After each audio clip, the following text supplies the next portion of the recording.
Kelmę vėl aplankė ir pagalbos krovinį atvežė Vokietijos samariečiai iš Bad Oldesloe Šlezvigo Holšteino žemių. Visą dieną lankė Kukečių seniūnijos vargingesnės šeimas ir išsiaiškinę, ko jose labiausiai trūksta, sugrįžo dar kartą.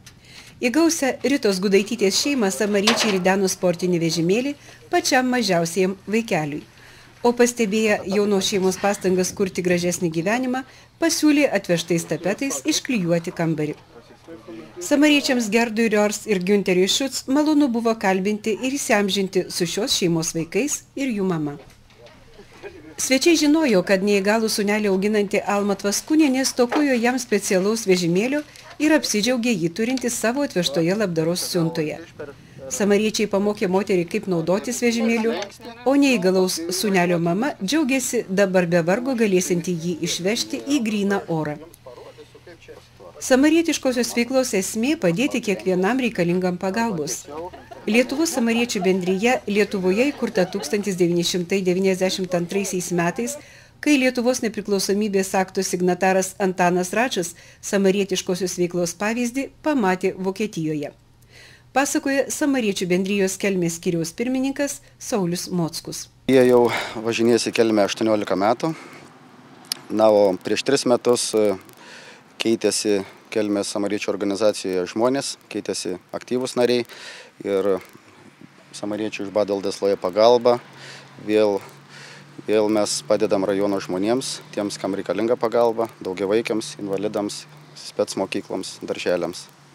Šį kartą samariečiai atvyko 3 vyrai iš Bad Oldesloe, tai Gerdas, Günteris ir Štefanas, kuris užvakar su sunkvežimiu išvyko atgal į Vokietiją. Pernai jų buvo 4, planuoja dar, jeigu pasiseks ir šį rudenį dar kartą atvažiuoti į Kelmę. Na ir vėlgi jie atvežė kelmiškiams drabužių, avalynės, žaislų, invalidų vežimėlių, ramentų, viso to, ko labiausiai reikia mūsų rajono žmonėms. O mes Kelmės samariečiai pabandysime šitos visus jų atvežtus daiktus, surinktus Bad Oldesloe gyventojų, išdalinti tiems, kuriems jų labiausiai reikia. Sunku būtų suskaičiuoti tą paramą, kurią Bad Oldesloe samariečiai yra suteikę Kelmės krašto žmonėms. Ji tikrai labai didelė. Už jos slypi daugybė žmonių, aukojusių savo laiką, darbą, asmeninės lėšas, kad pagalba, kurios laukia prispausti vargo, galėtų juos pasiekti.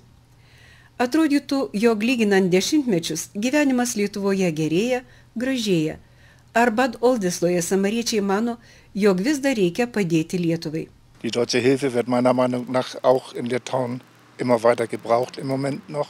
Mūsų požiūrį dar tikrai Lietuvai reikalinga pagalba. Miestuose, kur viskas tviska ir blizga, galbūt jau ir kaip ir nebereikėtų tos pagalbos, bet jeigu važiuoji per kaimus, per rajonus, tai tikrai matai daug apleistų ir daug vargingų šeimų, kuriems reikalinga pagalba. Bis ziemlich ärmlich, also ich habe mit Gerd gesprochen gestern schon und džiugu, kad kai kurios šeimos eina į viršų, stengiasi, kad ir daugiavaikės, bet stengiasi dirbti, o kai kur matosi, kad ta pagalba kartais galbūt ir ne visai veiksminga.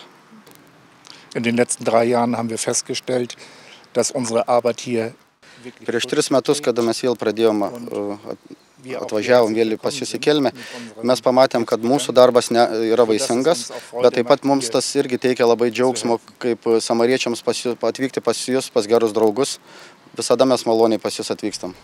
Į klausimą, kas labiausiai nudžiugino ar nuliūdino jų vizito metu, svečiai atsakė, jog džiaugiasi matydami pastangas gyventi gražiau, švariau, tvarkingiau, nes tam nereikia daug turtų, tik noro ir šiek tiek muilo. Džiugina, jog atnaujinę savo veiklą, Kelmės samariečiai energingai ieško naujų ir prasmingų jos formų. Šiemet pirmą kartą remiant Vokietijos samariečiams surengta vasaros stovykla vaikams, kurių vienas ar abu tėvai yra bedarbiai. 2 savaitės vaikai leido mokydamiesi amatų, iškilaudami, sužinodami daug naujų ir netikėtų dalykų, patirdami naujų įspūdžių ir džiaugsmo. Ketiname ir ateityje organizuoti stovyklas socialiai pažeidžiamiems vaikams, žadėjo šios stovyklos koordinatorė Daiva Lileikienė. 14 dienų leidom laiką mes kartu. Lipdėm molį ir dainavom, pynėm šiaudus ir matavom, laiko veltui čia neleidom, mokėmės, pažinom, žaidėm.